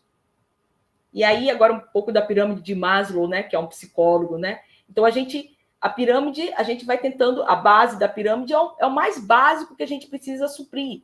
E depois a gente vai subindo, né, para as necessidades superiores. Então, essas consequências psicológicas, elas vão perpetuar, sim, a longo prazo. Infelizmente, tá? Agora, sim, os palestinos têm uma resistência admirável e uma resiliência psíquica admirável. Assim. Dão um banho, assim, né?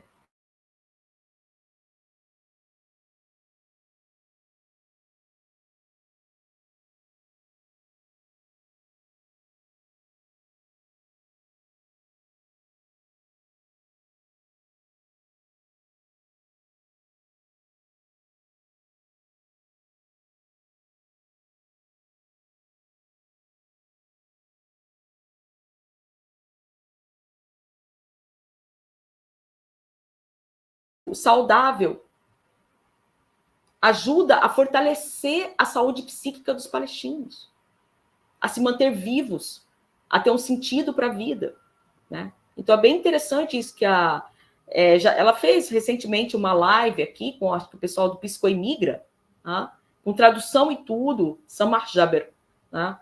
SAMAHJABR, tá? Ela é uma referência, ela do Ministério da Saúde palestino, mas ela está na Cisjordânia. Tá? Então, a resistência é uma forma de manter essa saúde mental a longo prazo. Né? E ela faz uma discussão interessante também, que eu trago aqui, porque ela vai falar, por exemplo, que alguns conceitos da psicologia ocidental não servem para um contexto da psicologia numa situação de ocupação militar. Então, por exemplo, o transtorno do estresse pós-traumático. Ela falou, isso daí não serve para a gente. Entendeu? Aqui não tem pós-trauma. Os traumas reincidem. Entende? Então, você sofreu um bombardeio, daqui a 5 anos essas crianças podem, quando eles estiverem adolescentes, podem sofrer outro bombardeio. A sua casa foi demolida, e como está avançando a apropriação territorial, a ocupação territorial, você vai para um outro espaço, e aí eles podem tomar de novo esse território, e a sua casa ser demolida mais uma vez. Na verdade, os palestinos é que tem que demolir a própria casa. Isso também não sei se vocês sabem. Os palestinos têm que demolir a própria casa, porque se Israel demolir, você é cobrado uma multa. Você tem que pagar uma multa para Israel, porque se eles fazerem o trabalho de demolição da sua própria casa. Então você tem que demolir para não pagar a multa. Ó que loucura isso. Ó, que surreal. Que violência bizarra. Entende? Então, assim, entre várias formas de violência. Mas é isso. Agora, infelizmente, eu não vejo com boas perspectivas, tá? Se a gente aqui, após a pandemia, Brasil, sul global, a quantidade de pessoas que procuraram terapia aumentou 700%. Imagina no contexto da Palestina, após um massacre desse de 50 dias que matou mais de 15 mil pessoas, né? E crianças que perderam sua família, que perderam seus pais, que perderam seus animais de estimação, que perderam suas casas, suas escolas, seus coleguinhas de escola. Realmente é uma pergunta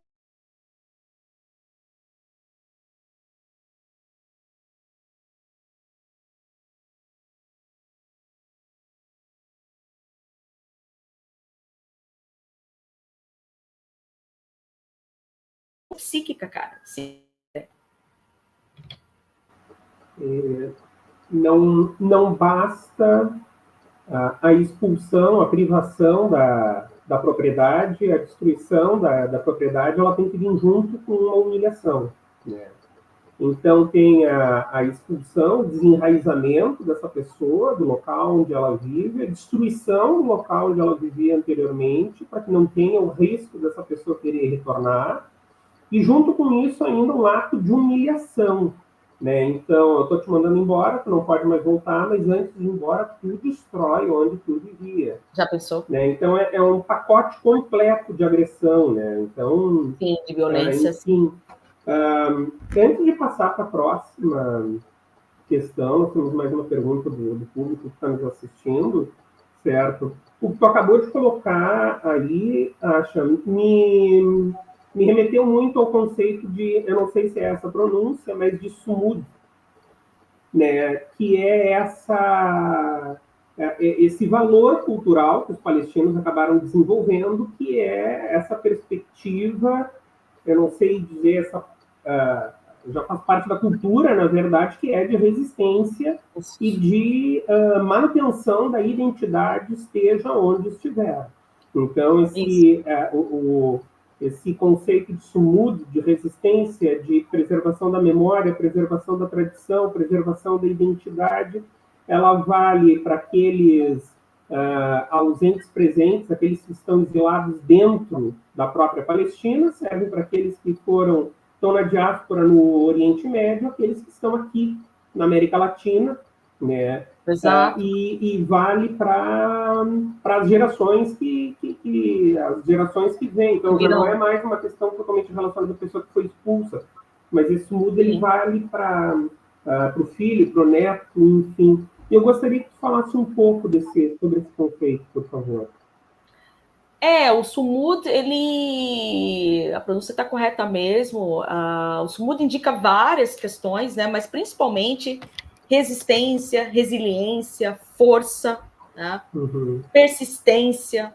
Eu acho que essas são algumas palavras, né? Determinação, mas eu acho que a principal é resistência e resiliência, né? Tem até um documentário, né? Chama Sumud, que foi produzido. Tá? Eu acho que isso é um cerne elementar, tá? Que nos atravessa a todos enquanto palestinos, Edson. Me lembra a imagem daquele... bom, essas fotos é conhecidas por nós, mas assim, que ele perdeu as pernas, né? Ele está numa cadeira de rodas, mas ele está lançando pedras. Assim, mesmo numa cadeira de rodas, ele está lançando as pedras, né? Intifada significa guerra das pedras, revolta das pedras, né? Então, porque a nossa arma, né? A arma são nossas pedras, né? Temos muita pedra na Palestina. As casas são feitas de pedra, não de tijolos, né? Mas, então, esse sumud, voltando um pouco à pergunta anterior, é o que também nos mantém íntegros, né? Nos mantém firmes para a continuidade da nossa história, continuidade da nossa identidade, continuidade da nossa cultura, né? Porque são muitas violações, né? Inclusive da nossa apropriação da nossa comida, né? O Israel também se apropria da nossa culinária, né? Vai dizer que o hummus, que é a pasta de grão de bico, é deles, né? Que a pasta de berinjela é deles, né? Que os doces foram eles. Então, assim, é uma apropriação, inclusive cultural, simbólica, da nossa culinária, e tem, isso é muito pouco falado, até dos nossos vestidos. Até dos nossos vestidos, né? Que a gente chama de tor, né? Os vestidos árabes também, já tem israelenses usando esses vestidos. Então, é uma forma mesmo da gente cravar o chão, assim, e falar disso. Agora, por outro lado, eu acho isso um pouco preocupante, assim, Edson, a gente também tem um memoricídio, né? Que é uma morte da nossa memória, isso também é um conceito do Ilan Pappé, né? Porque os palestinos ou uma atitude voluntária ou involuntária, consciente ou inconsciente, ou tomei como mecanismo de defesa psíquico, esquecem a sua história. Não querem voltar, não querem lembrar, é muita dor. Eles querem esquecer, querem vir para a Palestina e não lembrar de toda essa história trágica.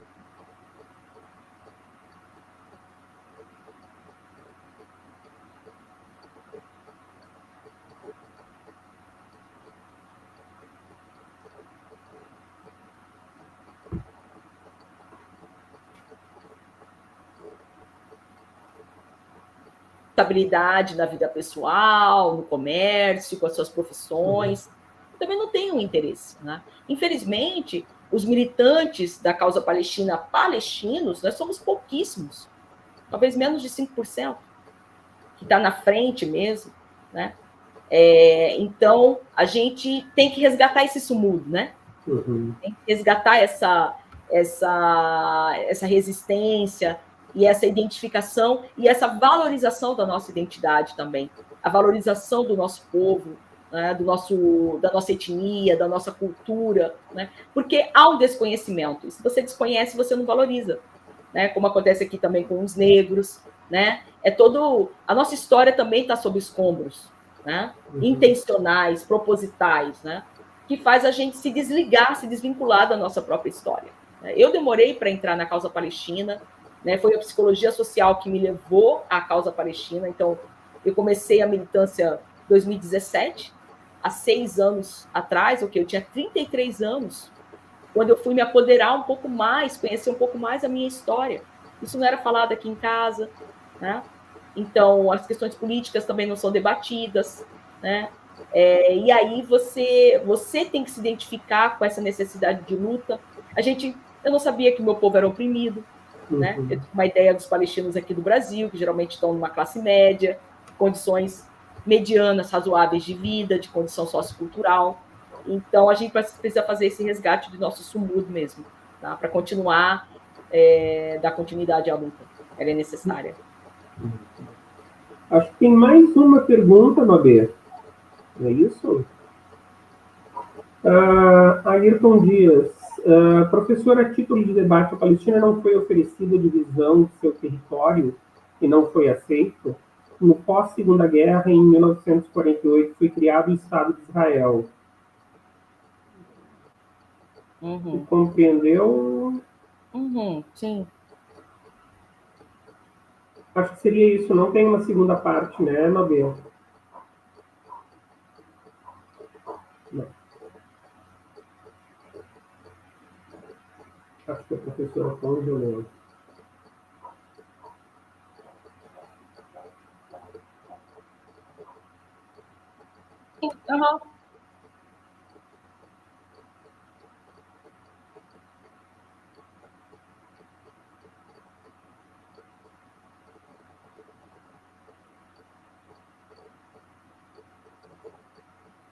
Achando.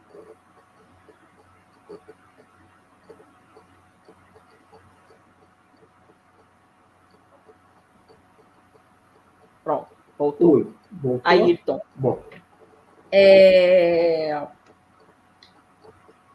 Bom, foi oferecida a divisão do território, né? Assim. E não foi aceita.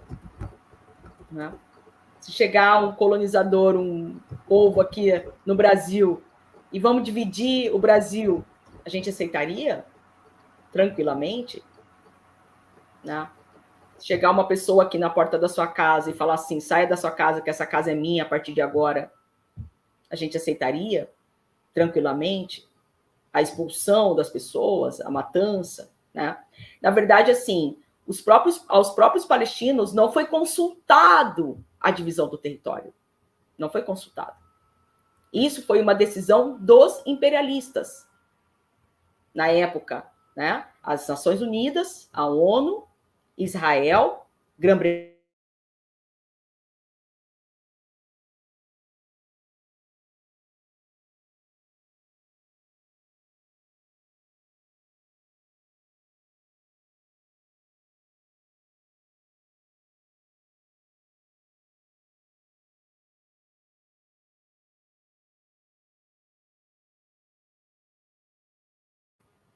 Bom, e aí, Ayrton, bom, nós fomos obrigados a aceitar a partilha da Palestina. Fomos obrigados, tá? Nós não saímos da nossa terra voluntariamente, como o discurso de Israel coloca.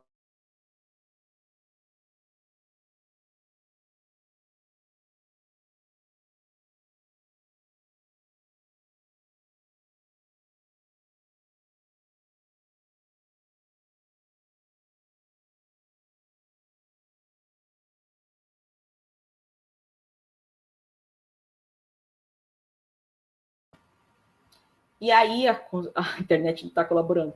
Mas e aí, em 1948, foi criado o Estado de Israel, né? Mas Israel não aceitou também o que foi estipulado para eles, que foi 56,5% do território. Eles querem avançar em todo o território da Palestina. Então, assim, se a gente ainda ficasse com o que foi estabelecido em 1948, a gente até toleraria, né? A gente se adaptaria a 42,9% do território. Né? Teríamos que nos adaptar de forma forçada, mas nos adaptaríamos. Mas eles estão tomando todo o território, entende? E aí, se o território tiver água, eles se apropriam da água, das terras férteis. Né? Assim. E se você, por exemplo, recentemente minha mãe estava falando de Sâmia, que é um território que tem água fluvial, perto da cidade dos meus pais, lá em Kfar Malik. Eu falei, a gente não pode mais chegar em Sâmia, Jean. Minha mãe falando para mim. Tem colonos lá. Tem assentamentos ilegais lá. E se você for, por exemplo, tiver uma plantação próxima a Sâmia e eles usam binóculos, eles atiram nos palestinos. Entende? Então eles vão se aproximando e vão pegando cada vez mais território. Né? Eles estão, como o Eduardo Galeano fala metaforicamente, eles estão comendo o nosso território e os almoços não param. Entende? Então, assim, a gente teria aceito? Claro que a gente resistiu. Mas Israel não parou com a divisão da Palestina de 1948. Está avançando continuamente.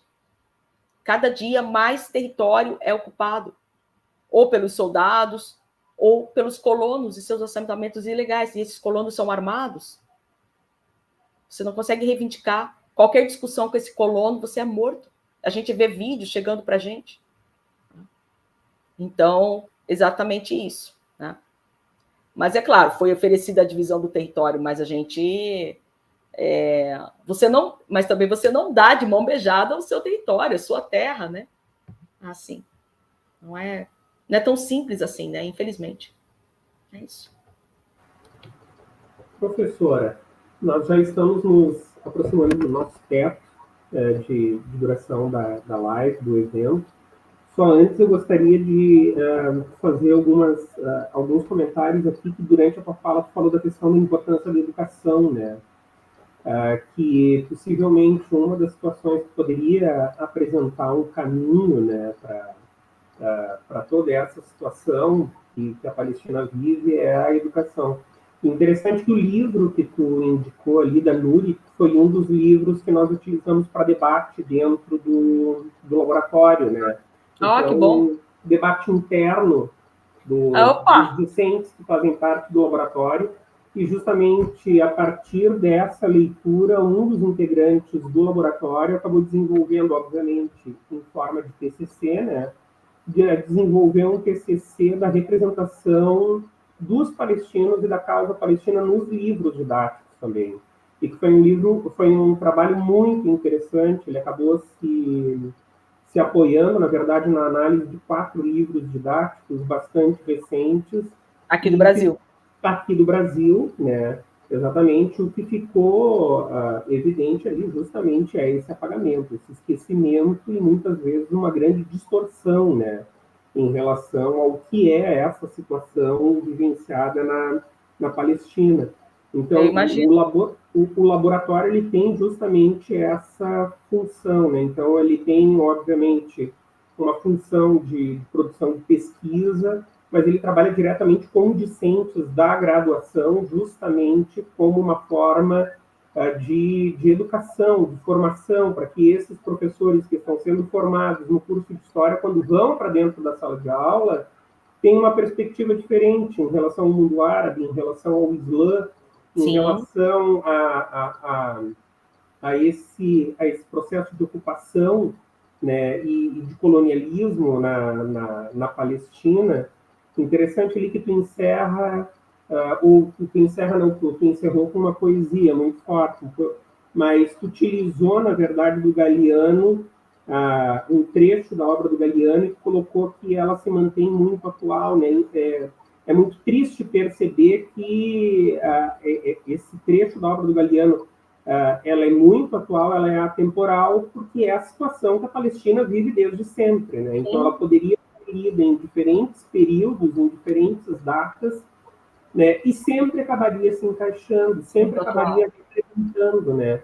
O processo contínuo de perda de território, o processo contínuo de agressões, o processo contínuo de humilhações, o processo contínuo de resistência também, né? Sim. Eu acho que também uma das coisas que a gente não pode esquecer, principalmente quando a gente trabalha, o trabalho que a gente desenvolve no laboratório, é que tem que se perceber, obviamente, que existe uma vítima nessa situação, certo? Mas que o povo palestino não é apenas vítima, ele também resiste cotidianamente, das formas mais diferentes possíveis, né, através das armas, através das artes, através de uma resistência passiva, seja como for, ele é marcado pela resistência. Sim, exatamente. E, Edson, é isso, né? Por uma educação decolonial, né? Por uma didática decolonial, por uma pedagogia decolonial. Né? Isso é fundamental para a gente ir desconstruindo essa narrativa hegemônica, a narrativa do colonizador, né? Eu também acredito piamente na transformação feita pela educação, né? Que o diga Paulo Freire, mas a gente está aqui fazendo esse trabalho agora exatamente porque a gente acredita na educação, no processo de conscientização. Né? E, por gentileza, se puder, depois me passa esse TCC, quero dar uma olhada. Vai ser um prazer receber, ler, tá? E compartilhar com os amigos também. Professora, muitíssimo obrigado pela sua presença, muito obrigado pela fala, pela apresentação aqui, por contribuir de forma tão relevante com a realização do evento. Eu agradeço também a todas as pessoas que estiveram nos acompanhando até esse momento, né? E mais que fizeram as perguntas, que participaram ativamente desse evento de hoje. Eu só gostaria de lembrar que amanhã, então, nós temos o nosso a nossa última participação, certo? Aqui no evento da Infância na Palestina, ou melhor, Palestina, Infância em Terra Ocupada. Amanhã, às 17 horas, nós temos a fala, então, da professora Berenice Bento, Criança sob Dominação Colonial. Espero reencontrar todos vocês aqui amanhã. Professora, muito obrigado. Até a próxima. Voltou. Tá ótimo. Tá bom. Muito obrigada, gente. Obrigada a todos vocês que ouviram. E ajudem também a repercutir a história verdadeira da Palestina. É muito importante o trabalho de cada um de nós para esse processo de libertação, tá bom? Da libertação da Palestina, por uma Palestina livre, por nossas mentes livres, por todos os povos oprimidos desse mundo livres, tá bom? Muito obrigada, Edson, obrigada a Maria, obrigada, Olemar, obrigada a Unipampa, e seguimos, tá bom?